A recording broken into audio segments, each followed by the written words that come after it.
ang respetadong retired Colonel Kirubin ng Philippine Military o ng Philippine Marines ay nagsalita na ho, nagduda na rin at naguguluhan na rin po dito ho sa mga nagpakilalang Marines na ngayon ay mas kilalang Maleta Boys.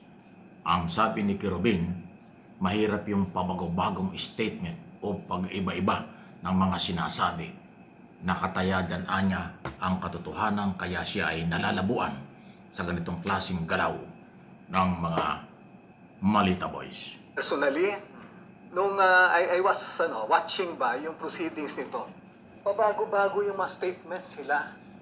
So, kung ako kunwari na in search of truth, in palagay ko lahat ng taong bayan ngayon nagiging skeptic eh. I mean, nagda-doubt sila, totoo ba yung sinasabi? Kasi makikita mo, yung kanilang joint statement, joint affidavit, babago-bago rin. Dapat pa ba silang bigyan ng oras Ayun, no? ng Senado at imbitahin muli ng Blue Ribbon Committee? Sabi ko nga, if all of these are brought to the bar of public opinion, it's propaganda. So lahat nag-speculate tayo. Depende nga kung kanino, kasi politics have polarized us so much, no?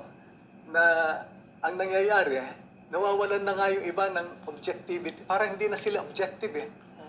Siguro sir, dahil hinahanap Ayun, nyo no? po yung ebidensya, no? Walang Yes. evidence. Walang evidence. Naghahanap tayo ng katotohanan. Yun ang hinahanap natin. Kaya, every time na lalabas sila kunwari, tapos ganun pa rin na hindi magulo yung sinasabi, ikaw ba maniniwala? Sayang lang. They missed that opportunity na hinihingi ng taong bayan. Magsabi ng totoo. Ano po yung mga magugulong Ayun. detalye sa inyo, Ayun. Colonel? Like, top 3 na naguguluhan kayo sa pabago-bago nilang mga statement. Ayaw ko kasi mababanggit ko yung mga kaibigan natin, di ba? So, ayan. Kasama po ba dyan yung ako na magsasabi, yung mga implicated na politiko or politicians na binigyan daw ng maleta without naming names, no? Yun ba yung parang na dati sinabi nila na bigyan ng maleta, Tapos binawi. ngayon kinaklarify nila, hindi. Mga ganon, no? Meron nga doon na na binanggit na. Tapos binabawi nila na hindi pala ganon ang nangyayari. Ano sa tingin nyo, bakit po binawi or bakit nung una pinangalanan tapos ngayon binabawi? Ayan. Dapat matanong natin sa kanila. Oo. Given this, Ayun. So, mali na po Colonel Kirubin ng retired Philippine Marines. Napakatapang po yan. Medal of Valor po ang nakuha niyan. Magiting na sundalo yan. May kredibilidad na sundalo. Until now, nire-respeto yan ng ating Armed Forces of the Philippines at ng Philippines Marines Corps. Kasi magaling talaga. Siya mismo nagduda eh. Kaya nga, tama lang daw na huwag nang gamitin yung pangalan ng Marines. Dahil nga ho talagang nakasira sa kanila at nakakasira ang ganyang pabago-bago. Iba ho ang trainee, iba ang katapatan ng talagang totoong Marines. Ay ito ho mga nagpakilalang mga bodyguard na yan, Saldico, mga tinanggal sa serbisyo dahil may mga iba't ibang problema. May iba nga dyan, ilang buwan lang naging sundalo sa grupo ng Marines. So, ayan. Colonel Kirubin ang nagsalita at matindi po ang dating niya doon sa mga nakakaunawa, doon sa mga nakakaintindi ng ano ang dapat panindigan at sinasabi ng totoong testigo o witness kaysa sa mga posibleng nagpapagamit o posibleng politika lang. Kasi nga yung pabago-bago. Kasi ang mga totoong sundalo hindi nagbabago-bago yan. Kung ano ang plano, tuloy-tuloy yan. Buhay ang nakataya. Pero yung nagplano ka, sinabi mo, tapos sunod na araw, babawiin mo. Mga politiko yung binabawi. Ayan yan. Laglagan ang tawag doon. So ayan po yan. Thank you, Colonel Kirubin, ang respetadong dating sundalo ng Philippine Marines Corps, Philippine Marines ng ating AFP. Dito sa issue ng 18 Maleta Boys na dating mga tauhan ni Saldico na ngayon wanted sa kasong plunder, malversation of public fund, grabbing corruption sa ating bansa na nagtatago sa Europe. Maliban kay Saldico, na di umano siyang nag-utos niya lumabas yung mga ito. Sino kaya ang nasa likod pa nito? Kasi itong si Saldico, dating binabanata ng mga Duterte. Sinabi nga ni Sara Duterte dati niyan ang may hawak ng pera ng bayan, 2 tao lang.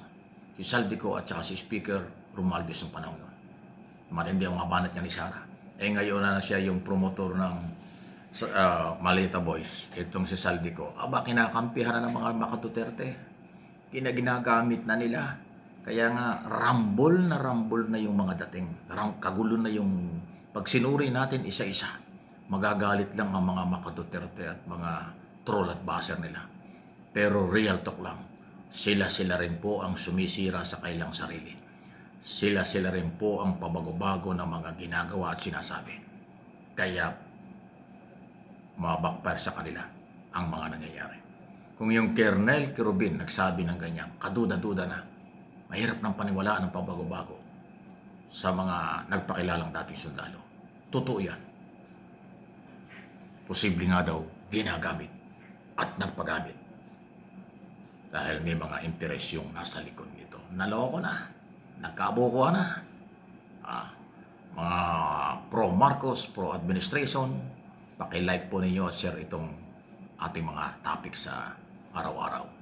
Pero siyempre, yung kabilang side na nagagalit sa atin, ayaw tanggapin ang katotohanan, wala naman tayong magagawa dyan. Okay?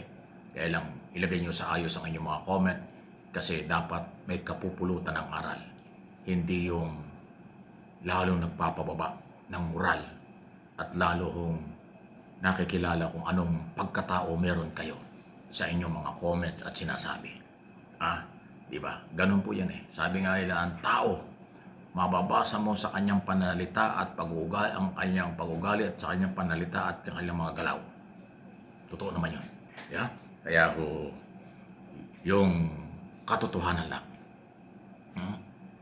Lahat tayo, ako mismo, lagi kong inuulit yan. Panagutin, kasuhan, ipakulong kahit sino na involved sa korupsyon. Pro o anti-government, ipakulong kung may ebidensya. Ebidensya po, hindi puro paratang. Ebidensya po, hindi puro bintang. Ebidensya po, hindi puro pamimersonal. Yun ang kailangan. Pag walang ebidensya, basura ang lahat ng yan. Walang mangyayari.